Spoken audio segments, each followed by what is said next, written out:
Well, I mean, there's not really a lot we can do here today because it is absolutely perfect. Yeah, it is. I've got a couple of ideas which you can do at home and which you can do, of course, this weekend. So you kind of let us have a run wild? Absolutely, go for it. I think in particular, you're an entertainer. I'm assuming there's a lot of food served and Lots of prepped food, in this area. Well, we've got something up our sleeves that will help you with your food waste. Amazing. Just by the way, there's no food waste with me because I eat everything. Thanks, guys. There's a little laundry behind here, everything. There's little hidden bits everywhere. It's I love fancy, it. isn't it? This is a beautiful kitchen. You can clearly see that Belle and her family are entertainers. They've opened up this room. Now, Walt, I do have to ask you a question though about your kitchen habits in particular. When it comes to food prepping, food serving, food storing, do you have much waste in your kitchen? Yeah, to be fair, I do. I mean, when you have people over, there's a bit of food that's left over. Not so much when I'm on my own. I've got chooks now, so they eat a lot of the scraps. But yeah, generally speaking, that waste that you scrape off your plate into the bin would go then into landfill. Yep. Now, when that's in landfill, it starts to rot down, which is kind of cool and everything, but that produces methane gas, which is a major contributor to the greenhouse effect. It's bad for the environment.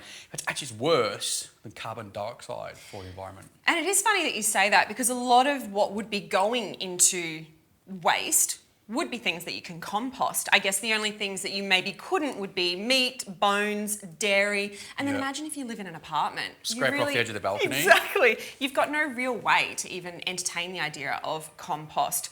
So we wanted to have a bit of a think about what we could do for Belle in her kitchen to help kind of eliminate as much of that problem as we can, and also for you at home, and I think for you, Walt.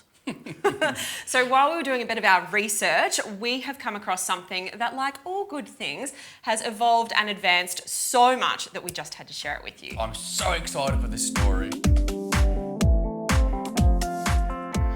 So food waste disposal systems have come a long way since I think the 70s or the 80s when they were first on the scene.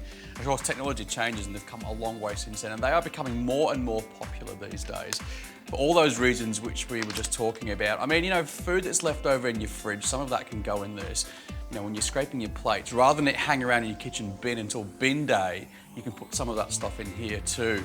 But above all, you're reducing the amount of food waste that goes into landfill, and it's just very convenient.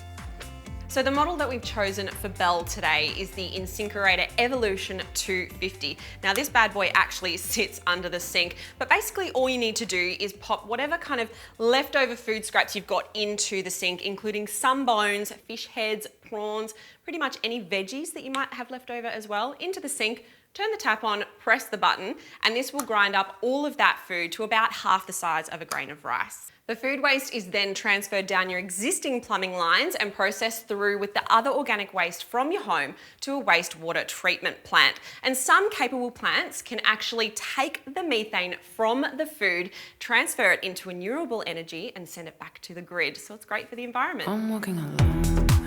This is your door. I'm walking alone. I'm going home. It's not the best. We've raided her fridge, got a few out-of-date items in there. Yep. But the thing is here is that InSinkErators don't use blades. Yeah. So if you remember in the 80s, those older machines used to sound like motorbikes chewing up your food. They were pretty noisy.